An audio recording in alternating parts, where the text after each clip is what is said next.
तो सवाल यह है कि इसमें बुरा क्या है? अगर भारत अपना कुछ बना रहा है, अपनी संसद भवन बना रहा है, नया संसद भवन बना रहा है, और ये संसद भवन पुरानी तो दे दिया ना, 100 साल से पुरानी हो गई। लोगों को लगता है मोदी बना रहा है अपने लिए। हाँ, वो समस्या वहां है, बनाने में समस्या नहीं है, मोदी बना रहे हैं ये समस्या है।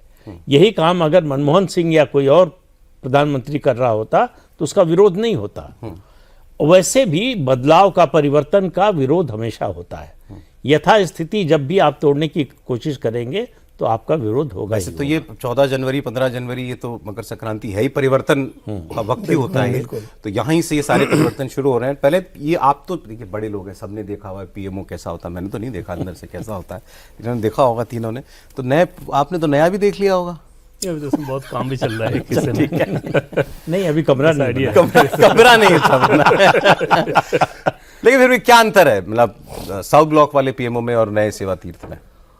यूटिलिटी के हिसाब से आप देखें तो सबसे बड़ा फर्क नजर आएगा। जैसे प्रधानमंत्री ने जब ये तय किया, उसके बाद इस कंसेप्ट पे जो बात हुई, तो पहला मैसेज यही था कि सेवा के हिसाब से स्ट्रक्चर होना चाहिए, भव्यता के हिसाब से नहीं होना चाहिए।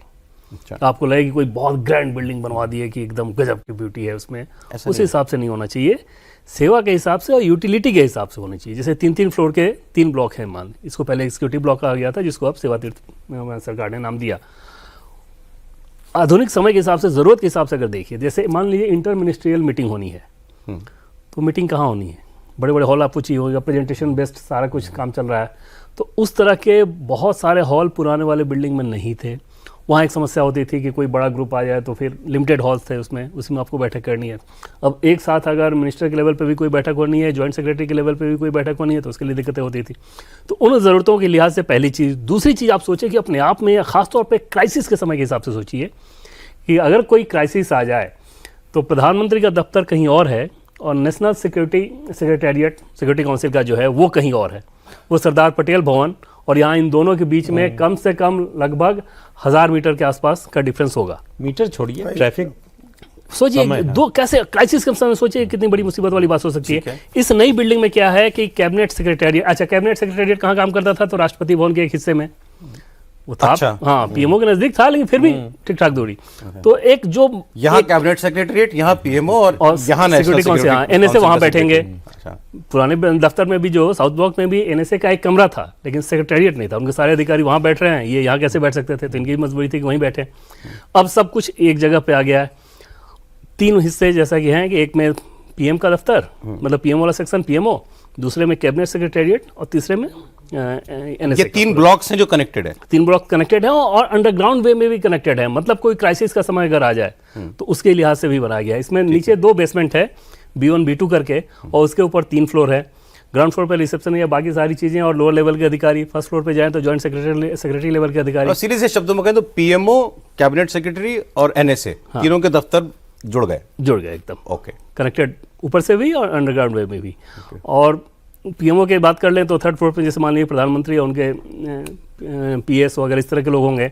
उससे नीचे वाले पे बड़े बड़े कॉन्फ्रेंस हॉल है जहाँ बैठकें वगैरह करनी होगी, और उसके नीचे जॉइंट सेक्रेटरी वगैरह। तो कुल मिलाकर आधुनिक ज़रूरत के हिसाब से बहुत एकदम हाईटेक बनाया गया है इसको, ज़्यादा से ज़्यादा तकनीक के हिसाब से किया सके। मान लीजिए कोई फॉरेन डेलीगेशन आ रहा, बड़ी बैठक करनी है, तो आप सोचिए ना कि अभी पुराने वाले दफ्तर में, सौरभ जैसे एक छोटी सी चीज़ सोचिए, बहुत छोटी चीज़ है, पुराने साउथ ब्लॉक और नॉर्थ ब्लॉक में अगर आप वेटिंग कमरे में बैठे हुए हैं, वेटिंग लाउंज में, तो वहाँ पे लू नहीं है, उसके लिए आपको निकल के कॉर्नर में जाना। तो कोई फॉरेन डेलीगेशन आए तो कैसा, आज के ज़माने में कैसा रहे? एक छोटा उदाहरण दे रहा हूँ। इसी रूप में आप बड़ी बड़ी चीज़ों को आप समझ सकते हैं कि जो भी कोई बड़ी ज़रूरत है वहाँ पे दिक्कत होती है। Home ministry, foreign ministry already shift हो चुकी है। वो तो कर्तव्य भवन में वो तो पहले ही हो गया था, कई महीने पहले ही हो गया था। अब सर ये सवाल यूटिलिटी का है कि लेगेसी का है? ये मोदी जी लेगेसी बना रहे हैं क्या अपनी? नई पार्लियामेंट, राजपथ, कर्तव्य पथ हो गया, और पीएमओ भी नया, सब कुछ नया नहीं है। वो तो लेगेसी तो है ही ना। अब इसके बाद तो जब चर्चा होगी, जैसा कहा ही प्रदीप जी ने कि आज़ादी के बाद क्या बना, तो आज़ादी के बाद जो दिल्ली में स्ट्रक्चर बने हैं वो बड़ा गिना चुना आपको दिखाई देगा। एक जो विदेश मंत्रालय का नया भवन बना, आपने देखा है, वो जवाहरलाल नेहरू भवन जो बना है, और या फिर उसके पहले बना था आपका इंडिया हैबिटेट सेंटर का जो स्ट्रक्चर है, ये अच्छा बना था। तो इस तरह के बहुत कम बने।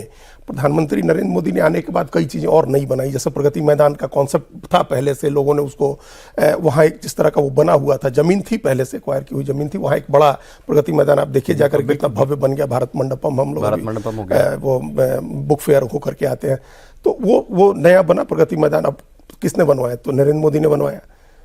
कर्तव्य भवन किसने बनाया? मतलब south block, north block, Shastri भवन, उद्योग भवन, कृषि भवन, इन सब से निकल करके अगर सारे सरकारी कार्यालय चले जाएंगे, सब टूट जाएंगी इमारतें, तो जो कुछ बचेगा लुटियंस की दिल्ली में, वो किसने बनाया? तो वो नरेंद्र मोदी ने बनवाया। कर्तव्य भवन 1, कर्तव्य भवन 2, सेवा तीर्थ, ये सब चीज़ें नरेंद्र मोदी के नाम से, सारी लीगेसी उनकी बनेगी।